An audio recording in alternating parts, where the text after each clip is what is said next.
28 अक्टूबर 2014 रात के करीब 1 बजे हजीरा गुजरात तट से कुछ दूर अरब सागर के शांत पानी में एक छोटी सी नाव 8 भारतीय मछुआरों के साथ समंदर में तैर रही थी, जब अचानक कश्ती को एक जोरदार झटका लगा, मानो जैसे कि दूसरे जहाज ने उसे टक्कर मार दी हो। सोते हुए लोग ठंडे गहरे पानी में गिर गए। जिंदा रहने के लिए संघर्ष के दौरान उनकी नजर पड़ती है एक मालवाहक जहाज पर, जिसने शायद उन्हें टक्कर मारी थी। लेकिन अफसोस, जहाज अपने रास्ते पर चलता रहा, दुर्घटना से अनजान या फिर नजरअंदाज करते हुए। इस हादसे में 8 में से 5 मछुआरे डूब गए। अपने घर मुंबई पहुंचने के 10 दिन बाद बचे मछुआरे पुलिस स्टेशन गए। साहब, MS 32 नामक एक जहाज ने आधी रात हमारी नाव को टक्कर मार दी। जी साहब, हमारे 5 साथी मारे गए और वे मदद के लिए भी नहीं रुके। IPC के तहत अपराधी जहाज के कप्तान के खिलाफ FIR दर्ज की गई। धारा 280 उतावली नेविगेशन, 304A लापरवाही से मौत और धारा 336 और 337 इंसान की जान को खतरे में डालने के जुर्म में। जहाज के शेड्यूल के मुताबिक पुलिस ने पता लगाया कि AS 32 ईरान के बंदर अब्बास से निकलकर गुजरात के हजीरा में कुछ सामान पहुंचाने आया था। सर, इस वेबसाइट के अनुसार जहाज अभी भी हजीरा में ही होना चाहिए। 62 साल के कैप्टन सैयद रफत और second in command Mirza Shafi Baig Mumbai में हो रहे वारदात से अनजान वाकई अब भी हजीरा में अपना सामान उतरवाने में लगे हुए थे। जब 9 दिन बाद मुंबई पुलिस वहां पहुंची, कैप्टन रफत, ऑफिसर बेग, आपको 5 भारतीय मछुआरों की मौत के इल्जाम में गिरफ्तार किया जा रहा है। दोनों ने अपनी बेगुनाही का दावा किया। सर, हम किसी से नहीं टकराए, कुछ गलतफहमी हो गई है आपको। जी, आप चाहे तो हमारे जहाज की जांच कर ले जनाब। टक्कर लगी होगी तो कोई ना कोई निशान तो होगा ना। लेकिन फिर भी उन दोनों को गिरफ्तार करके मुंबई लाया गया। 3 दिन बाद उन्हें जमानत मिली, लेकिन सख्त शर्तों पर। आपके रहने के लिए होटल का कमरा दिया जाएगा, लेकिन किसी भी हालत में आप अपने कमरे से बाहर नहीं निकल सकते।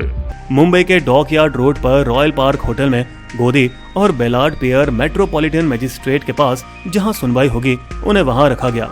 उस छोटे से कमरे में वे करीबन 5 साल तक लॉकडाउन में रहे, 20 नवंबर 2014 से 30 सितंबर 2019 तक। कोरोना वायरस के संकट में हम सभी ने लगातार 2 महीने अपने घरों में गुजारे हैं। फिर भी 1775 दिन एक छोटे से कमरे में बिताने में क्या हालत हुई होगी उनकी, शायद हमें कभी अंदाजा नहीं लगेगा। जैसे कि भारत का कानून है, सरकार ने आरोपियों की ओर से एक वकील नियुक्त किया। अधिवक्ता विनीत जैन अदालत में कप्तान रफत और ऑफिसर शफी बेग का प्रतिनिधित्व करेंगे। नाविकों की ओर से एडवोकेट जैन बहुत बढ़िया लड़े और उनकी बेगुनाही साबित करने के करीब भी पहुंचे। माय लॉर्ड, मैं आपको साबित करूंगा कि मेरे मुवक्किल बिल्कुल निर्दोष हैं। उनका दुर्घटना से कोई लेना देना नहीं। योर ऑनर, ये मुंबई पुलिस द्वारा वसूले गए MS 32 का 9 वाहन चार्ट है। जैसा कि आप यहाँ देख सकते हैं, ये MS 32 का मार्ग था और ये दुर्घटना स्थल। 32 और मछुआरों की नाव के बीच कम से कम 9 किलोमीटर की दूरी थी। बयान के लिए अपने गवाह को बुलाते हुए, कप्तान रफत, आपने सेकंड इन कमांड को जहाज कब सौंपा? जी, आधी रात के कुछ ही मिनट बाद। फिर सेकंड इन कमांड को बयान के लिए बुलाया गया। ऑफिसर बेग, क्या आपको शिफ्ट के दौरान कोई झटका लगा जिससे आपका जहाज किसी दूसरे जहाज से टकरा गया हो? नहीं, अगर ये हुआ होता तो हमारा फर्ज था कि हम इसे रिपोर्ट करें और क्रू की मदद करें। तब उन्होंने मछुआरों को, जो घटना के चश्मदीद गवाह थे, उन्हें कटघरे में बुलाया। आपके बयान के मुताबिक घटना के समय आप सो रहे थे, तो आप कैसे बोल सकते हो कि इसी जहाज ने आपके नाव को टक्कर मारी? आपने कोर्ट को यह बताया कि आपको MS 32 जहाज पर साफ लिखा दिखाई दिया। क्या ये बात सही है? जी बिल्कुल। बहुत बढ़िया। अब जो शब्द यहाँ मैंने अंग्रेजी में लिखे हैं, आप जरा वो अदालत को जोर से पढ़ के सुनाइए। सर, मुझे अंग्रेजी नहीं आती। 4 साल बाद अप्रैल 2018 में बलार्ड पियर अदालत ने कराची पाकिस्तान के नाविकों के खिलाफ फैसला सुनाया। आसपास कोई और जहाज नहीं था, फिर नाव उल्टी कैसे? इसका मतलब यही है कि नाव जहाज से ही टकराई होगी।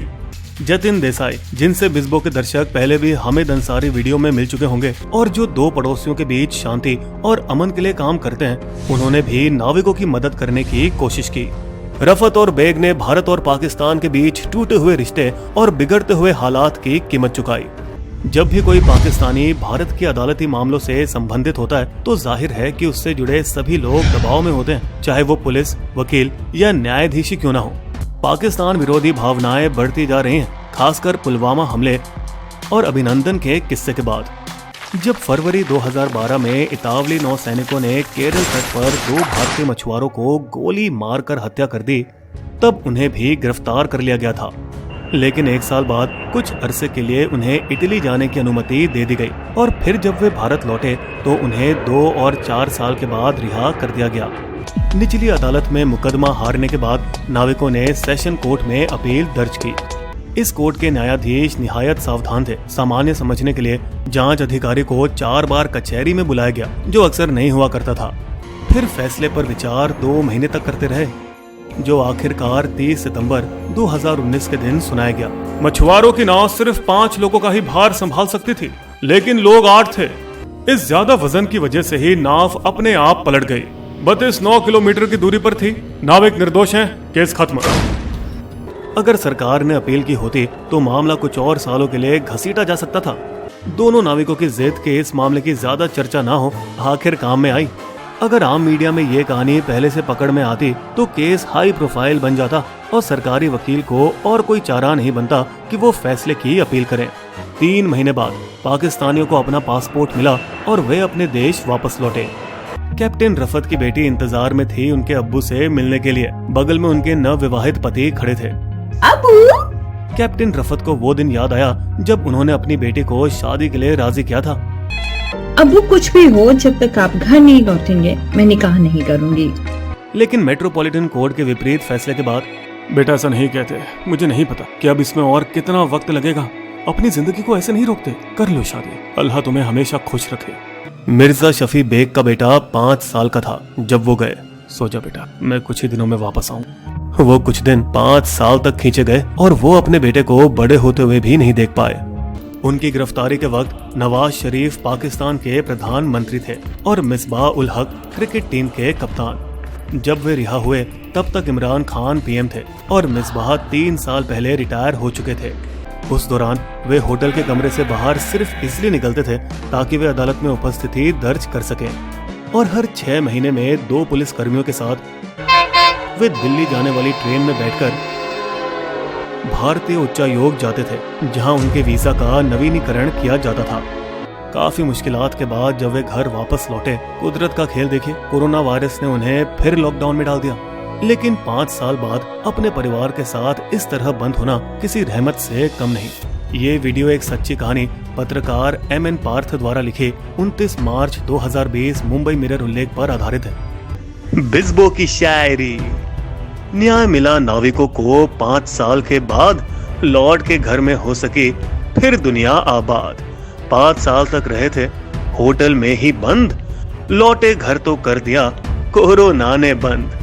बिस्बो कहता सजा मिले हो जिसका भी दोष, पर गलती से ना फंसे कोई भी निर्दोष।